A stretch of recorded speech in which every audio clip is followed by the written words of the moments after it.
Le 11h continue avec Sylvia Micon et Benoît Galeret. Bonjour à tous les deux. Bonjour. Allez, on commence Sylvia avec votre chronique Tous acteurs du changement. Vous vouliez nous présenter deux entrepreneurs sociaux aujourd'hui. Exactement, deux entrepreneurs qui viennent d'être primés par Ashoka. Ashoka, c'est quoi? C'est le premier réseau mondial d'entrepreneurs sociaux.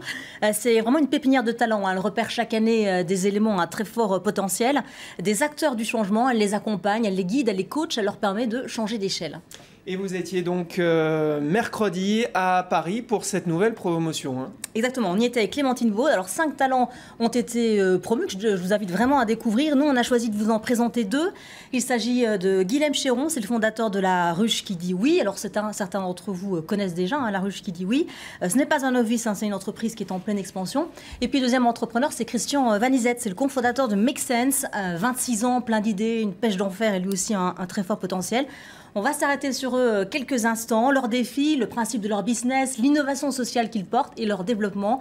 Regardez, les images sont filmées par Clémentine Vaud.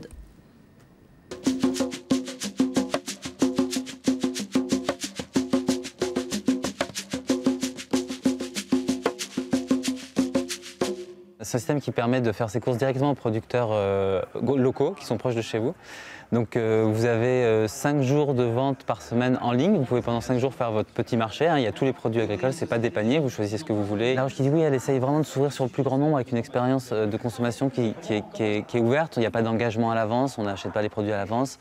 On peut acheter ce qu'on veut, comme un petit marché en fait. Vraiment, c'est comme un marché en ligne et après une distribution en physique. Donc il y a le côté il y a le côté réseau social. Chaque ruche est connectée les unes avec les autres et ensuite on retrouve en physique les producteurs et les voisins, etc. Donc il y a vraiment ces deux expériences aussi virtuelles et réelles qui apportent des avantages. Aussi le virtuel permet de donner aussi des services, de l'information, c'est intéressant. Les personnes qui décident d'ouvrir une ruche, de se lancer dans cette aventure, de mettre en relation les producteurs et les consommateurs, c'est une entreprise. Ils montent une petite entreprise qui va permettre de faire cette rencontre. Donc déjà, nous, on gère un réseau d'entrepreneuriat et on diffuse cette culture de l'entrepreneuriat, de l'agir pour la société par l'entreprise. Donc ça, vraiment, c'est important. Et on permet aux gens d'agir aussi. Il y a plein de gens qui se disent « Ah, je voudrais faire quelque chose ». Avec La Ruche qui dit oui, ils ont un outil qui va permettre d'agir de manière assez efficace et assez rapide dans la question du circuit course et c'est ça qui l'intéresse. En tout cas, le soutien à une agriculture, à une bonne alimentation, etc.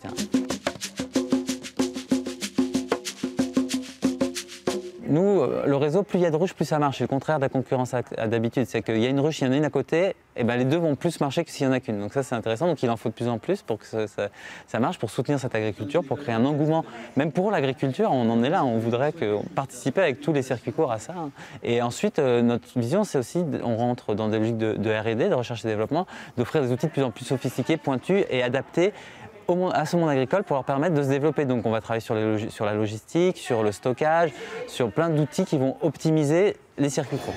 Tout autre domaine, tout autre style. Voici Christian Vanizette, le cofondateur de Make Sense. Ici, il s'agit d'aider des entrepreneurs sociaux à relever des défis. Make Sense a notamment développé une méthodologie originale, organiser des hold-up pour faire jaillir des idées. Explication.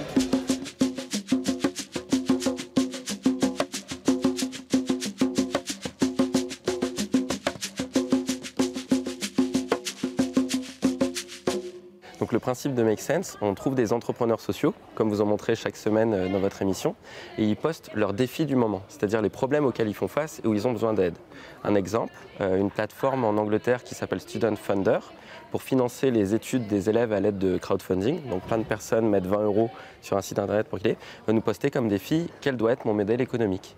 Et nous, on va mobiliser des gens à Londres pour l'aider à trouver son modèle pendant des séances de brainstorming, des réunions créatives, pour trouver une solution. Donc les hold-ups, c'est des hold-up d'idées. On va prendre les idées des participants pour les donner à l'entrepreneur social pour essayer de résoudre son problème. Il y en a eu à peu près 450 dans 44 villes dans le monde qui ont mobilisé 11 000 personnes. C'est 11 000 personnes qui ont découvert les hold-up via Facebook, mais qui se sont déplacées pour aller à un événement, 2 heures de leur temps, et les donner à l'entrepreneur social pour résoudre son défi. Donc on n'a pas inventé les brainstorming, ça existe depuis des années. Par contre, ce qu'on a réussi, c'est Make Sense a commencé avec un voyage il y a 2 ans et demi. On a fait le tour d'Asie et on a réussi à connecter des milliers de gens à travers la planète et à leur fournir les méthodes de réalisation d'ateliers. Donc la vraie valeur ajoutée de Make Sense, c'est d'ouvrir tout ce savoir de résolution de problèmes pour qu'il devienne accessible à n'importe qui.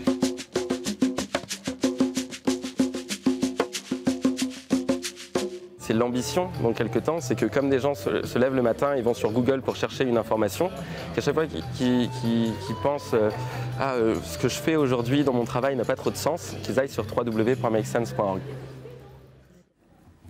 Voilà, je vous invite vraiment à aller sur le site Ashoka pour découvrir les 3 autres entrepreneurs qui ont été promus ce vendredi, parce qu'ils valent tout autant le détour que ces deux-là. On termine avec une grande action de solidarité qui a lieu ce week-end à Paris. Exactement, si vous allez faire vos courses aujourd'hui ou demain, Sébastien, ce sera peut-être le moment de faire un micro-don à une association de votre quartier. Un micro-don, par exemple, en achetant une carte de 2 € que vous passerez tout simplement en caisse. 150 magasins sont partenaires et surtout plus d'une centaine d'associations seront présents dans les magasins, donc ils iront à la rencontre des clients. Je vous parle de cette opération, pourquoi ? Parce que derrière cette opération, il y a une entreprise sociale qui s'appelle Microdon, qui est portée par un entrepreneur qui s'appelle Pierre-Emmanuel Grange. C'est eux notamment qui ont mis en place l'arrondi en caisse. On en parlera bien évidemment dans une prochaine chronique. L'arrondi en caisse, qu'est-ce que c'est ? Eh bien, ça vous permet d'arrondir la somme totale de vos courses pour donner quelques centimes du coup à une association, pareil, de votre quartier. Donc c'est assez simple, hein, c'est une idée vraiment géniale, simple et surtout l'impact est vraiment très concret. On aura l'occasion d'en reparler ici même. Avec grand plaisir. Merci Sylvia. Bonjour.